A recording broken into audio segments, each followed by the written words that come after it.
Timnas Jepang kembali ambil bagian di Piala Dunia 2022. The Blue Samurai jadi salah satu dari 6 wakil Asia di kompetisi 4 tahunan ini. Tanpa merendahkan Korea Selatan dan tim asal Asia lainnya, Jepang masih dianggap jadi wakil Asia paling kuat di turnamen antar negara terakbar ini. Jadi yang terkuat membuat Jepang mendapat lawan yang kuat pula. Tim asuhan Hajime Moriyasu langsung masuk grup E yang mana dicap sebagai grup neraka di Piala Dunia edisi kali ini.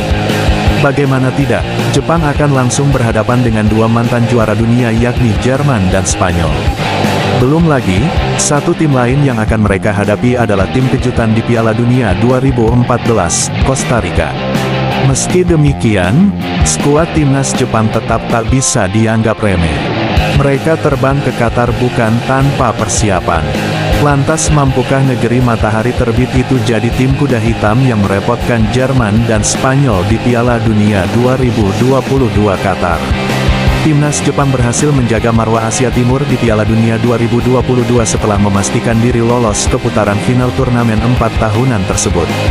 Meski hanya mewakili benua Asia, kekuatan negeri matahari terbit tak boleh dianggap remeh. Timnas Jepang diperkirakan mampu jadi tim kuda hitam di Qatar nanti. Jepang mewakili Asia di Piala Dunia 2022 sebagai salah satu pemegang runner-up di babak kualifikasi zona Asia.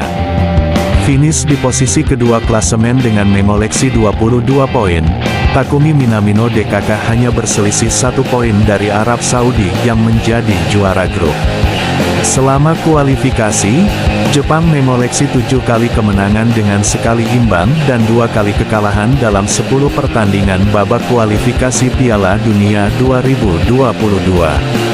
Perjalanan Jepang ke Piala Dunia 2022 bukan hal yang mudah untuk dijalani. Jepang baru bisa memastikan lolos setelah mengalahkan Australia di kualifikasi grup D zona Asia. Yang mana itu termasuk 2 pertandingan terakhir sebelum menelan hasil imbang kalah melawan wakil Asia Tenggara, Vietnam.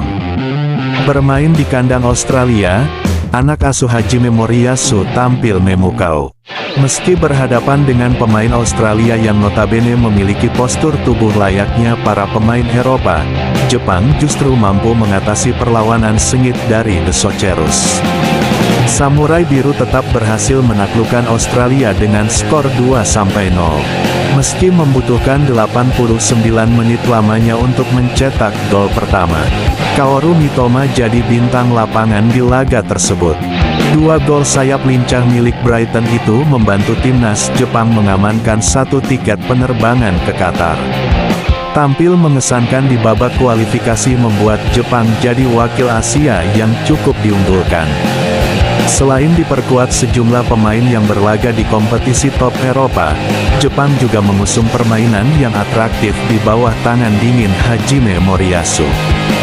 Hajime Moriyasu tentu bakal jadi sosok vital bagi timnas Jepang di putaran final Piala Dunia 2022 kali ini.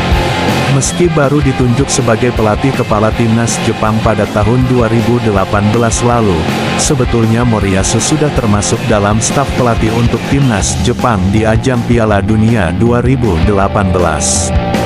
Kiprah Hajime Moriyasu di timnas senior sudah terlihat sejak Piala Dunia 2018. Saat itu ia menjadi asisten pelatih Akira Nishino dan sukses membawa Jepang sampai ke babak 16 besar turnamen.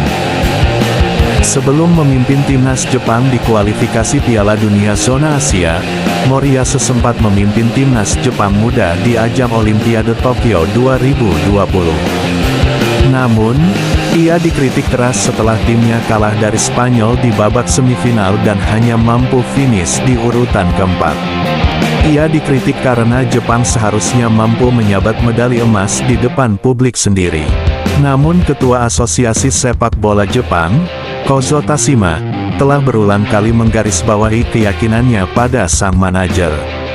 Karena Tashima yakin betul bahwa Moriyasu sudah paham luar dalam timnas Jepang. Hasilnya, Moriyasu tetap memimpin Jepang di Piala Dunia 2022.